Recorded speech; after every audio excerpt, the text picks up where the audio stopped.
When the people of Banu Israel were told to sacrifice an animal, they began to ask question upon question. What type, what color, where from, how? And Allah said later, if they didn't ask a single question and they just sacrificed it, it would have been sufficient. That was the people of Banu Israel with the Prophet Moses, may peace be upon him. So with us, we're instructed a few simple basic instructions to discipline your life. And you and I still think we have a say in it. No, I'm not going to listen. But Allah says, come on. I know. I'm asking you to do this for your betterment, not for mine. I don't need it. You need it. Be disciplined. Be upright. Be steadfast. Be a person with sound morals and values. Worship me alone. Follow the blessed path of the Prophet Muhammad, peace be upon him. Respect all the prophets that have come. Respect others. Be kind to the rest of the creatures I made. Those are the instructions of the Almighty. Don't consume a few things that are harmful for you. And you may consume certain things because the way it was done and prepared is a proper way that is beneficial for you. And then we think to ourselves, let's think about it, maybe, maybe not. Again, yesterday when I spoke about quitting the habit of smoking, people had a problem. People had a problem. Have I said something bad? Have I said something bad if I were to tell you, my brothers, my sisters, quit smoking? Quit smoking. Imagine puffing. Puffing what? The taste buds we were talking about earlier are the very taste buds that you're damaging. And who gave them to you? The Almighty.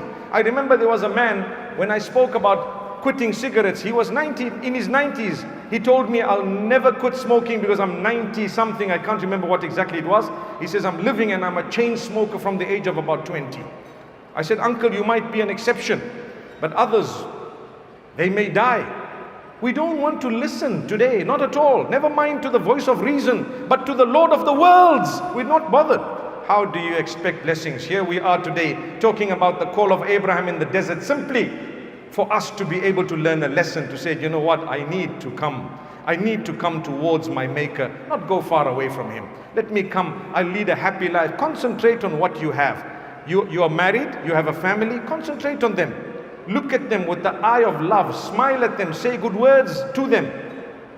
There will always be a more handsome guy than your husband. There will always be a prettier woman than your own wife. But prettiness and handsomeness is all outward.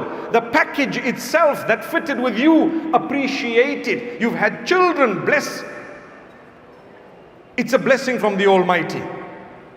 If you would like to give your kids the biggest gift ever, learn to respect the parent that you've had them with. I do know that in some cases there is a toxic relationship. Divorce is permissible, but only as a last resort. Usually when you initially get married, for the first few years there might be turbulence. Don't just give up unless there are big red flags. But you don't just give up on it so easily as the people do today. Not at all. You have to be strong, you have to navigate, you have to be selfless, you have to sacrifice. You shouldn't waste too much money because early in the life you probably don't have that much.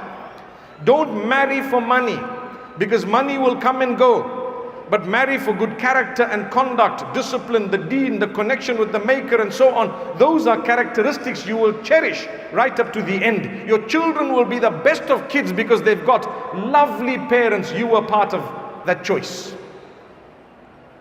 Sacrifice. But the minute you have eyes looking everywhere and wishing and wanting, and then you've got the money to go and do things, you end up doing things that are an embarrassment, not just for you, but for your children. And not just your children, but you lose contentment as much as you think you have temporary enjoyment of this world. It's very temporary. May Allah protect all of us.